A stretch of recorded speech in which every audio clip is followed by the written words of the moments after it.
All right, we're doing it again. Five questions ranging from pretty easy all the way up to difficult, or at least semi-difficult, depending on where you are in your studies. Let's get right into it. I feel like we spent too much time, a lot of times, talking.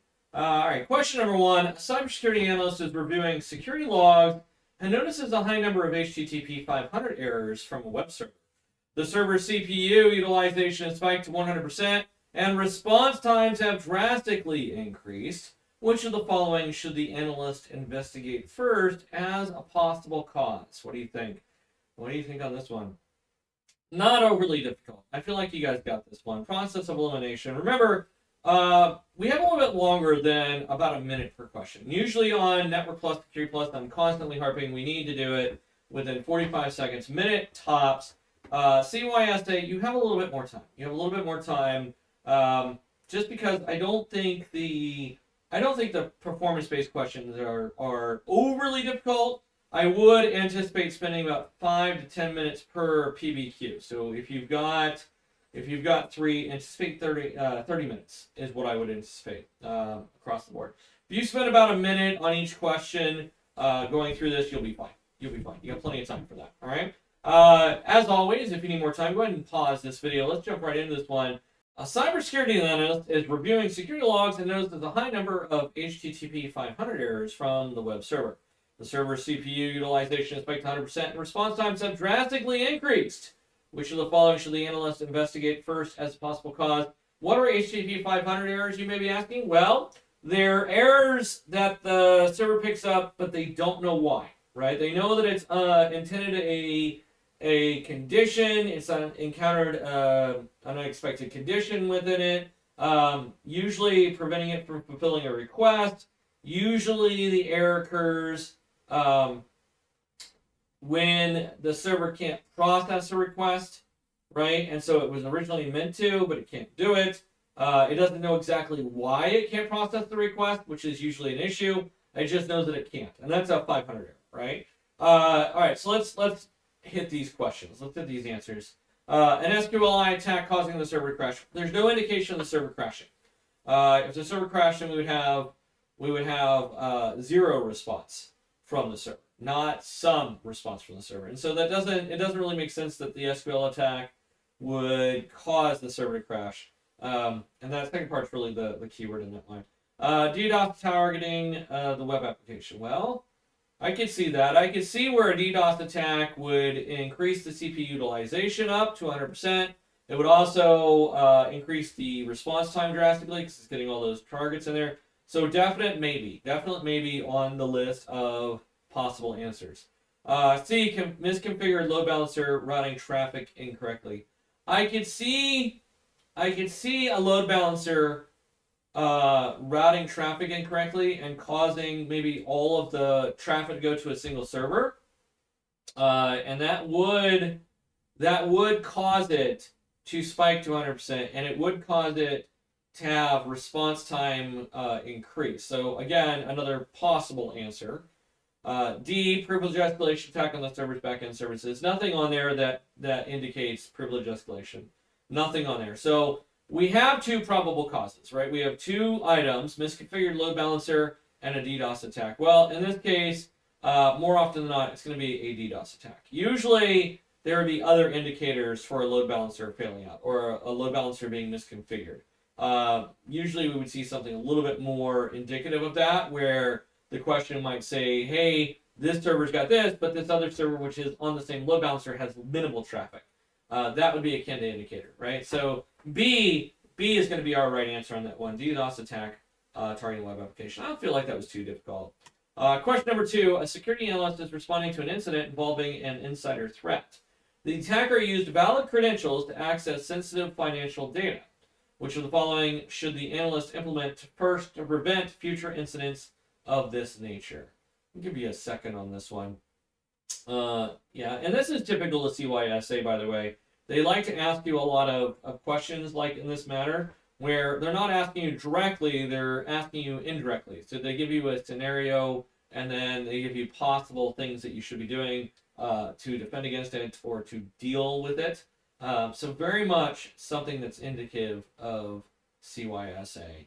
All right, let's answer this one. A security analyst is responding to an incident involving an insider threat.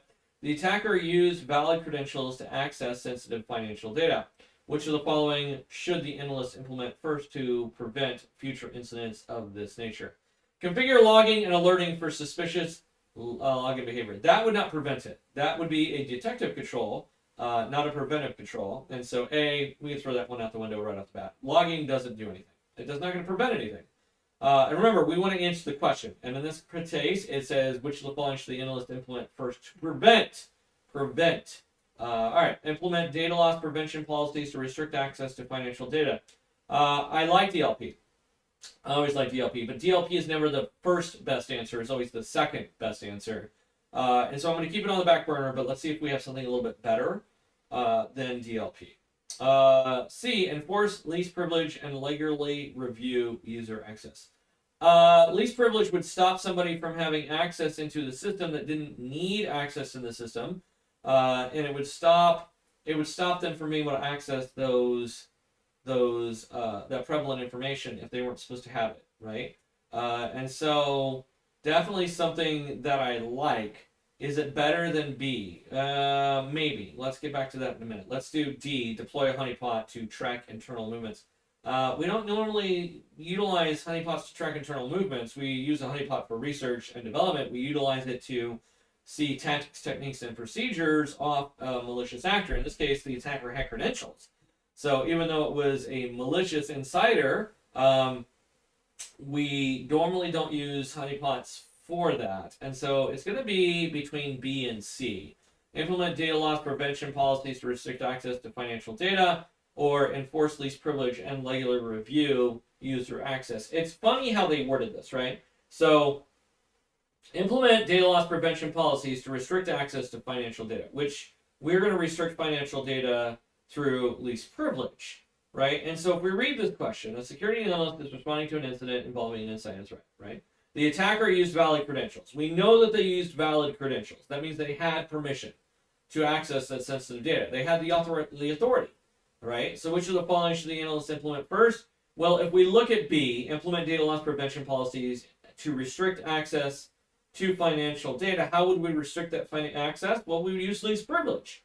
And so if we're going to use least privilege anyway, why not just call out least privilege? And this is where I say constantly the DLP is always the second best answer, never the best answer. And in this case, least privilege is the better answer because it's more indicative. It's more direct of what we want to do. DLP is like an overarching scope of policies, procedures, and technologies that we may utilize. But when it calls out specifically policies to restrict access to financial data, how would we do that? Well, we'd use least privilege.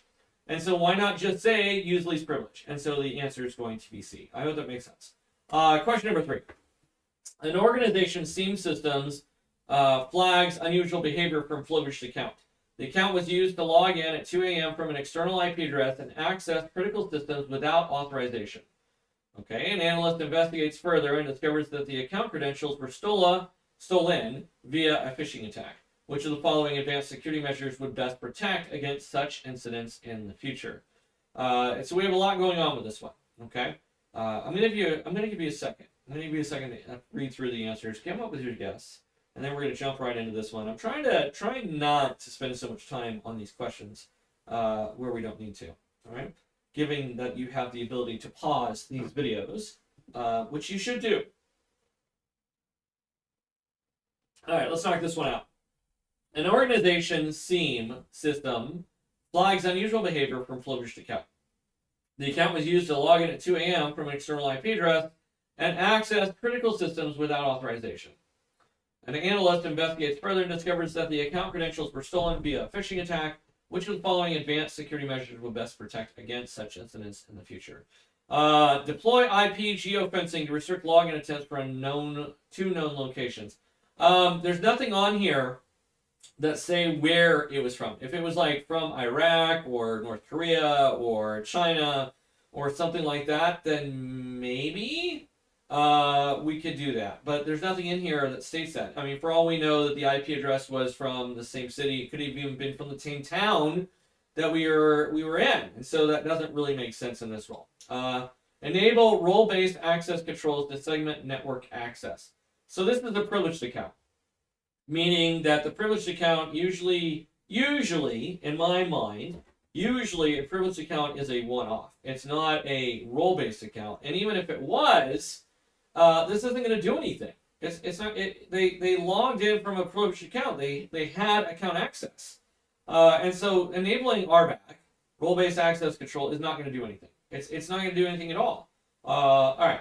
Require time-based access controls on privileged accounts. Now this is something, right? Requiring time-based access control for privileged accounts means that we can put in there that you can't access certain features or certain aspects of the account except when you're working, right? And so if your typical shift is from 8 a.m. to 5 p.m., maybe we put it at 7:30 to 5:30, 7:30 a.m. to 5:30 p.m. Or if you were using graveyard shift and maybe that was your normal, we would put a time-based access control on there, which would stop a 2 a.m. attack from in the middle of nowhere, theoretically, right? Now, how do we know that the user wasn't logged in or working at 2 a.m.? And that's a good question. So let's look at D. Implement a behavior-based anomaly detection system. I like this one. I really do. And so I really feel like it's C and D. However, there's a problem. Implementing a behavior-based anomaly detection system doesn't stop anything. And if we read the question, it says, which of the following advanced security measures would best protect against future incidents in the future? Protect means to prevent, and to prevent something, we need to stop it from occurring. And implementing a behavior-based anomaly detection system doesn't prevent anything. It just tells us about it. It detects stuff. It says, hey, this is what happened. It doesn't actually do anything to stop it from happening. However, C does. And so requiring a time-based access control for privileged accounts is the only one that makes sense. That's going to provide us the protection. It's going to provide us the prevention. And so the answer is going to be C. It's going to be C. All right, question number 4. A security analyst is investigating a potential intrusion using logs from Nmap. The following output was captured during the investigation. Based on the scan results, which of the following actions should the security analyst prioritize to secure the environment? Select all that apply. There is a strategy behind this. We want to quickly read through the scan report, right? We want to look through it, make sure there's nothing obvious on there that kind of puts out there. But we don't really want to answer anything, or I should say we don't want to jump to conclusions. The best way to answer these types of questions is to read the available answers one at a time, and then go through and identify whether or not it makes sense based on the tool output or the log or the information that it's providing us. And so the way I like to do this, because it's a select all that apply, is just go one by one and start with A, work through your process and go, okay, does this one make sense? Does it not? You're being graded on two forms on this one. One, did you select the wrong answer? If you select the wrong answer, you're going to lose points. Did you select the right answer? If you failed to select the right answer, you're going to lose points. And so you really have to get 100% on this question to get all the points associated with it. And it can be difficult at times, right? So take this one question at a time, because unlike a multiple choice where there's only one right answer, and so you're selecting the best answer, on this one, you're really going through and identifying all the correct answers, regardless of how small or how large they are. And sometimes you'll see things that are designed to kind of mislead you in certain areas, right? All right, so let's do this, right? A security analyst is investigating a potential intrusion logs from Nmap. The following output was captured during the investigation. Based on the scan results, which of the following actions should the security analyst prioritize to secure the environment? So we want to secure the environment. I feel like the prioritize is a misnomer on select all, but it is something we need to keep in the back of our mind. All right, investigate the open VNC service on port 5900 for unauthorized remote access. If we look at VNC right there, we know that VNC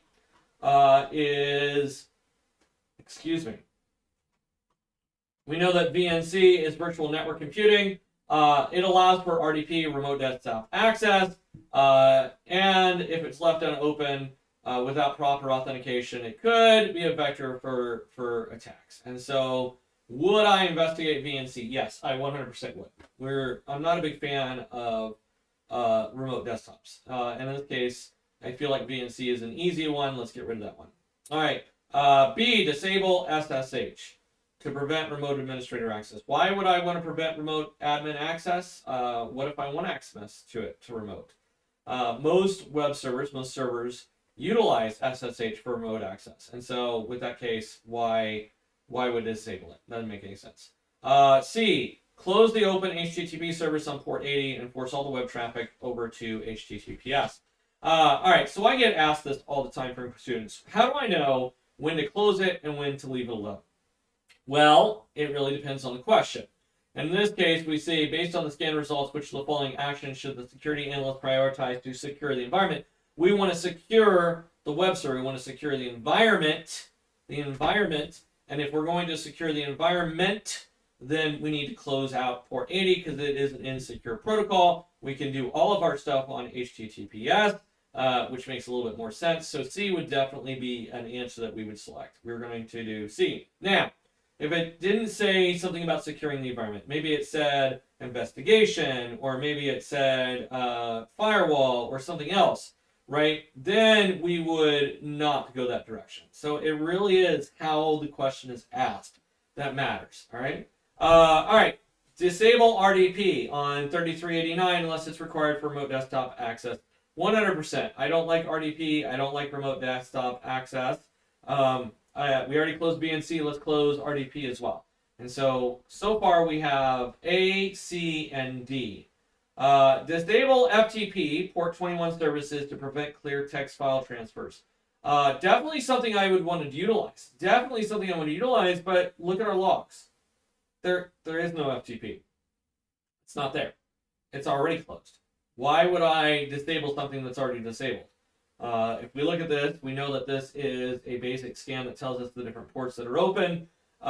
This FTP is already disabled because it's not there. If it was, it would be right at the very top, right before 22. And so E is not going to be correct.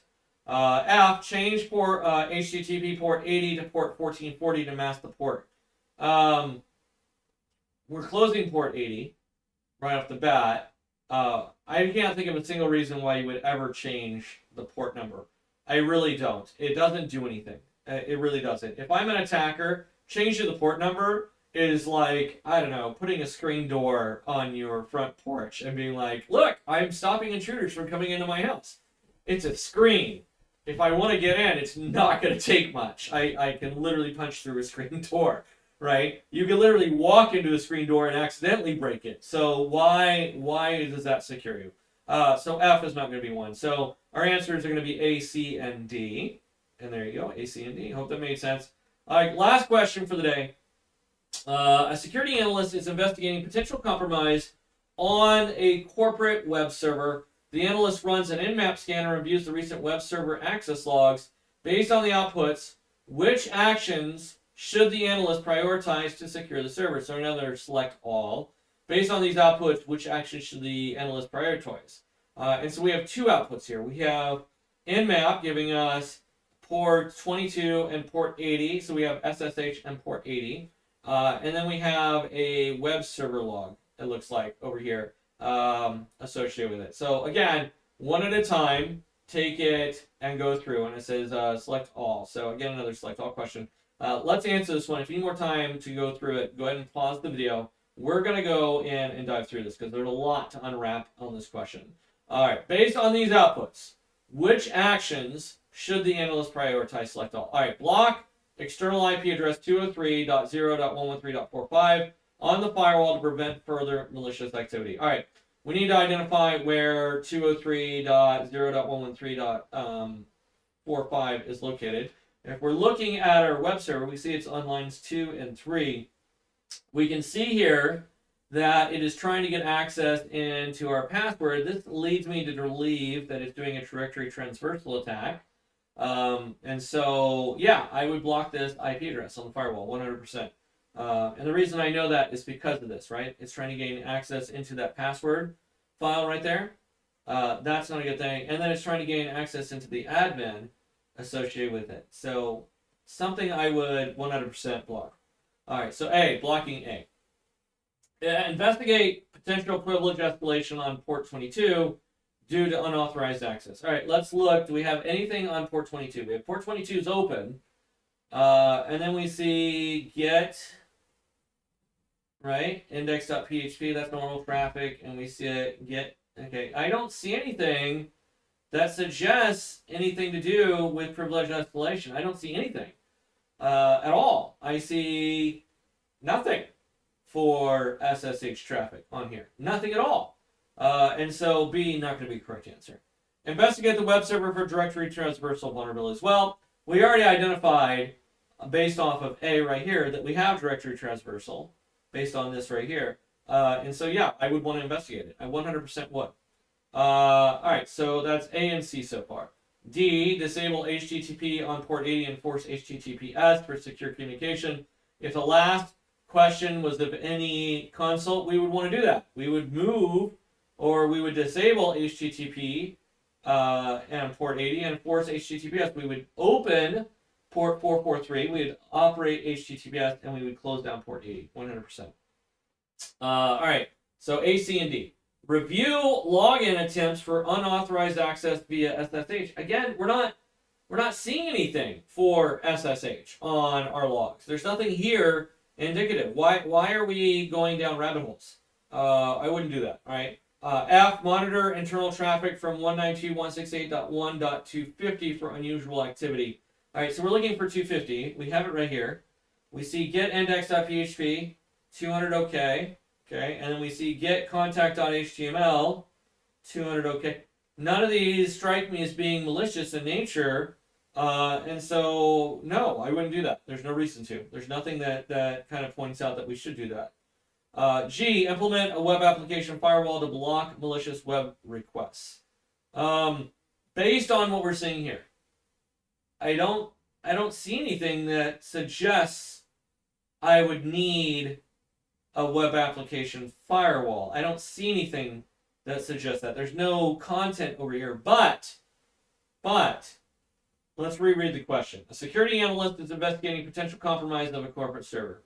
The analyst runs an nmap scan and reviews it for the recent web access logs. Based on the outputs, which actions should the analyst prioritize to secure the web server? So we want to secure the web server. And then based on these outputs, which actions should the analyst prioritize? All right, so if we're trying to secure the web server, if that's our goal, to secure the web server, then I would implement a web application firewall. I would, because it makes sense to, if that's our goal. Our overall goal is to make the web server more secure. Then yeah, I would implement a web application. Even though I don't see anything other than this directory transversal right here, right? Yeah, so yeah, I would implement a WAF, 100%. H, update the web server software to apply security patches. We would do that, 100%. 100% I would update the web server software, 100%. Okay. I, review the server's MySQL configuration for potential vulnerabilities. Do we see MySQL? I don't see MySQL open. I only see port 22 and port 80. There's no MySQL in here. So if there's no MySQL, then how can there be vulnerabilities? There must be an open port. It must have the service to have the vulnerability. So that doesn't make sense. So we have A, C, D, and then G, and then H. That's it. All right. There we go. All right. There we go. All right. That's it for today. I hope this was learning for you. I hope you enjoyed it. We'll see you next time. Have a good one.